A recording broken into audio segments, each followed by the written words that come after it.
Welcome back on Dynamod. Today I want to propose you a video about a series of video about the new Battletome of the dev, Soulblight Gravelords. I decided to create different videos, each one with a different focus, so that not everything is in one single video, but you can go to see the video that you are interested about. So I invite you to go in the description and see the playlist, so where you can find all the videos that are created about such Battletome, and you can find the one that you are interested about. And now we can begin with the focus about Legion of Blood. And we can begin with the battle traits A Green Majesty. The first one that we can see is Immortal Majesty, that has changed compared to the one from the Legends of Nagash, because now it doesn't anymore give a malus to the bravery, but make that if an enemy unit fails a battle shock test within inch of any friendly Legion of Blood vampire units, add D3 to the number of models that flees.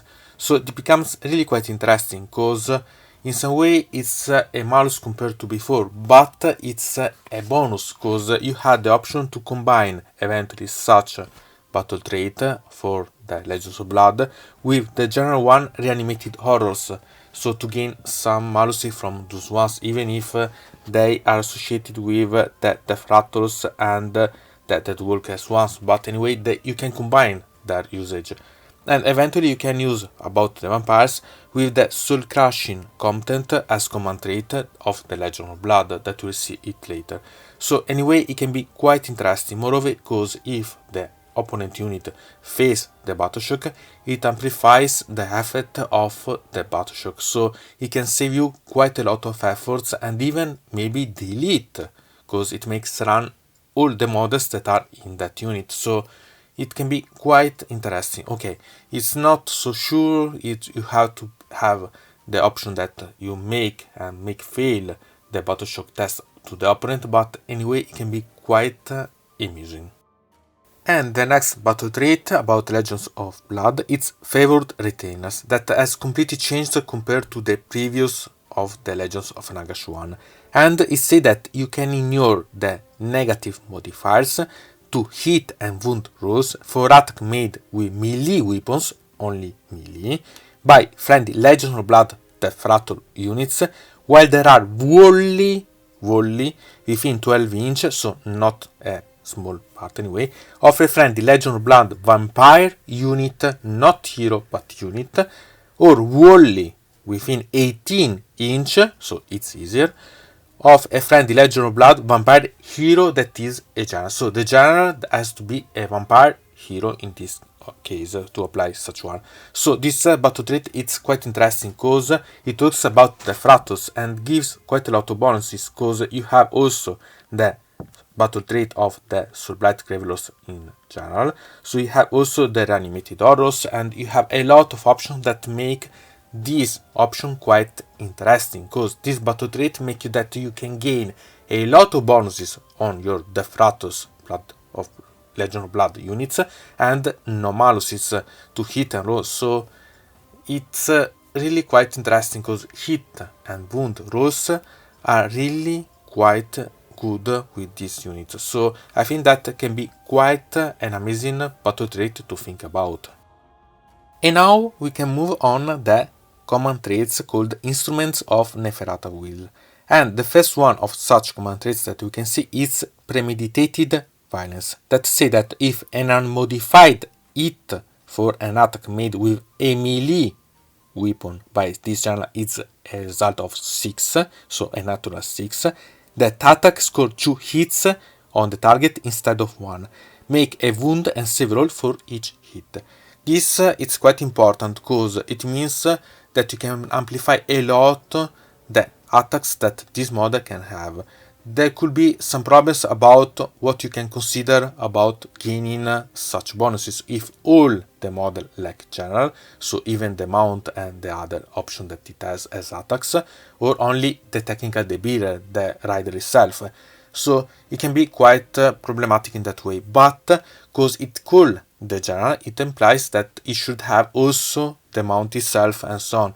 So more attacks this model has in general, more are the options that it has the possibility to gain this 6 and so amplify the volume of attacks that it can gain.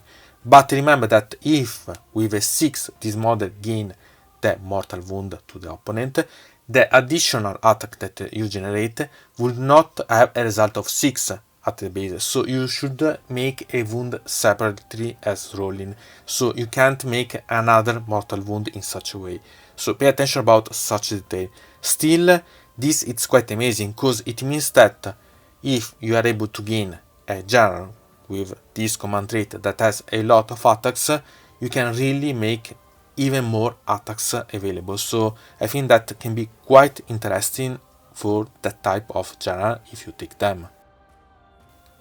And the next one is Soul Crushing Competent. That is something that I talked a bit about before when I talked about the battle trait Immortal Majesty, because it let you subtract 1 from the bravery characteristic of enemy unit while they are within 3 inches of this channel. So it means that this channel has to be in close combat. But if you are able to make the bravery gaining the maluses, it's better in the way to make the opponent fail the battle shock and so apply the Immortal Majesty. So in some way it's really quite interesting. But remember that to apply both such battle trait and command trait together, the genre has to be a vampire. Still, it's quite amazing one. And then we have Aristocracy of Blood that let you reroll charge rolls for friendly Legion of Blood units, no limits about them, while there are wholly within 12 inches of the genre. So it means the genre itself, because it's within 12 inches of itself, and a lot of other units. You remember that you have to have this wholly within 12 inch range, so it's important about this range. But it's not a small range, and it means that it's like having a lot of usually options that are associated to spells, to command abilities and so on, and here instead you only need your central pieces, that it's your general, to apply such a big effect. So it's really quite interesting one, because at the end you have a circle that it's more than 24 inch of diameter, so not bad at all. And then we have Aura of Dark Majesty that let you subtract 1 from hit rolls for attacks made with melee weapons that target this genre. There is a specific thing to remember about this. It talks about melee weapons but not phases. So it means that if for some reason you are attacked also in other phases other than the combat one, you still, if these attacks are made by melee weapons, able to apply such effect. So it's quite good as option, because it let you make that you can save this channel better. Moreover, if you plan to bring this channel in close combat, so quite nice. And then we have Walking Death that make that if a modified wound roll for an attack made with a melee weapon by this channel is 6, that attack inflicts a number of mortal wounds equal to the damage characteristic of the weapon used for the attack, and the attack sequence ends, so you make directly mortal wounds. So it's quite interesting because it applies to all the weapons of the general. So again, like we have seen for the premeditated violence, a lot depends by if it's out to use such rule all the attacks even of the mount.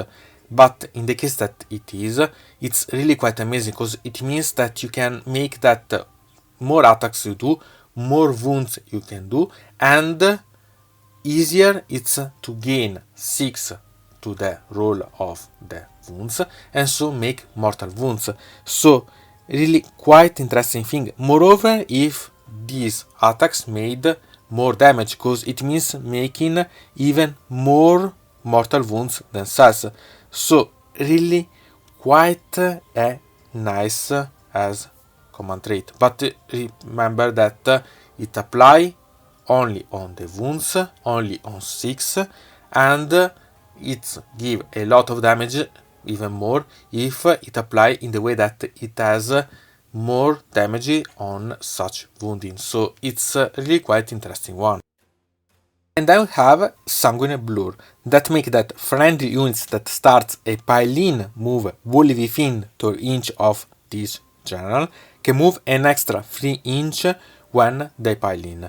It's quite interesting because it doesn't have any limitation about the units, so in that way it's quite good. Remember anyway that there is the limit of the wholly within. It's not so bad because it's 12 inch, but at the same time it's not so big because making some combat and so on, the units are easy to not be wholly within the range, so pay attention eventually to such detail. And then we can talk about the artifacts of power that comes from the treasuries of the Bloody Court. And the first one that we see is Ring of Dominion, that makes that each time the bear is picked to fight in the combat phase, you can pick one enemy model within 3 inch of the bear and roll a dice on a 5+, so remember that it's a 5+, pick one of that model's melee weapons, and that model's unit suffer a number of mortal wounds equal to the damage characteristic of the weapon you picked. You cannot pick a melee weapon that refers to a damage table or ability to determine the damage, so it quite limits the amount of options that you can have when you go against an enemy. But at the same time, the real problem is the 5+ to be able to use such a way, because okay, you make a number of mortal wounds that can be even quite good, but at the same time you have the limitations about the picking, so it's really quite nice because it's not bad, and it makes that each time is picked, so you can be picked more times in the close combat, so it's not bad in that way. But at the same time, the real problem is that you have this limited selection option with the not good way to pick such a weapon, because anyway, even if you are able to pick, the problem is that it's a 5+, so this it's the real problem about such artifact, even if it will be really quite good. And then we have Shade Glass Decanter, that make that after armies has been set up, but before the first battle round begins, you can pick up one enemy hero on the battlefield. And here it's the first problem about such artifact. It's because that hero has to be on the battlefield. So if it has been put on the reserves, you lose the option to select that specific hero that you wanted to use this artifact on as the target. So anyway, you choose a hero, and if the bearer and the hero are on the battlefield, you can roll a dice. If the roll is equal or greater than the number of the current battle round, that hero suffer one mortal wound. So it means that the first battle round you are sure to be able to make one mortal wound to that specific hero. So it's not bad. It's a nice way to target, for example, some wizard or some models that you are sure that will hide from you or so on, or that you have problem to reach. Still, this has a problem because it's a bit casual. More than you progress along the battle rounds, more problems you have to make mortal wounds. Still, it can be quite a good hide to make yet preemptive wounds, mortal wounds, to the opponent. So it can be quite interesting, but remember that there are some limitations about the usage of such artifact. And then we have Orb of Enchantment, that once per battle, so only once, at the start of the combat phase, you can pick one enemy hero within 3 inch of the bearer and roll a dice. On a 3+, that hero cannot be picked to fight in that phase. So it can be really quite interesting, because it means that you can have, for example, a combat melee hero, or anyway a hero that you can sacrifice to make such thing, so that you can charge the enemy, risk this 3+, but then combine with other units to make it fall in that combat phase, and it can't respond because it can't that hero be picked to fight. So it can be quite interesting. But remember that successfully or not that 3 plus, it works only once. So pay attention about such limitation, but in a way it can be quite strategic against really quite worrisome opponent. Anyway, it makes that you can survive if you are able that combat phase, and so make that model is useless for one combat phase, and if that model is specialized in close combat, it's quite worth. So pay attention, and it can be quite intriguing.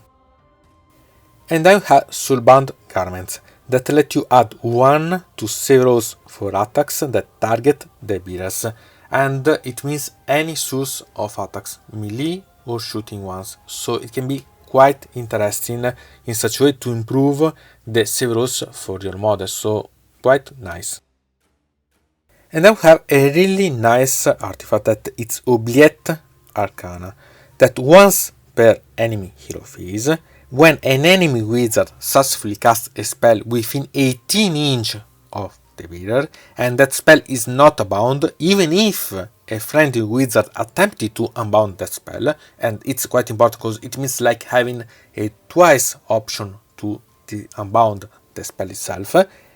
Then, before resolving the effect of that spell, you can roll a dice, and on a 5 plus, that spell is unbound. So it's like having an option to unbound spells.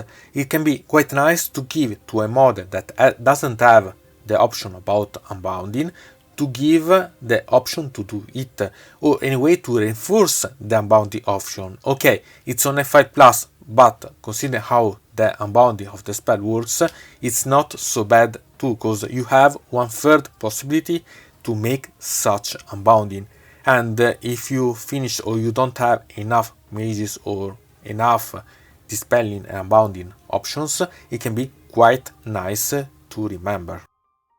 And then we have Amulet of Screams that once per battle, so only once, when an enemy wizard successfully casts a spell that is not unbound, you can say that the bearer will use their Amulet of Scream. If you do so, that wizard suffers D3 mortal wounds after the effect of that spell has been resolved. So it's quite interesting because it means that you could eventually kill that wizard or anyway damage it afterward, so that you can eventually decrease its power or so on. It's a nice way to have, for example, models that are wizard and have the damage table 1 to decrease then their options simply because they tried to cast such spell, and you sacrifice the effect of the spell itself, try to make mortal wounds to that model and so decrease its power. In any way that you see, it can be quite interesting. The real problem is that it's once per battle, so you have to decide quite attentively when you are going to use such artifact if you select it. So the Legion of Blood, it's quite interesting as a way to create your army, because you can combine the battle traits, command traits and the artifact of power of the Legion itself with the alliances abilities general part of the Soulblight Gravelords and the different command abilities and so on of the units themselves. So you can create a really quite interesting mix in a lot of different ways, because you can create really an army that can be Death Rattle based or Vampires based or a combination of both, and still gain quite a lot of interesting ways to create a lot of variety of them. So you can really have a lot of nice options, and I suggest you to try.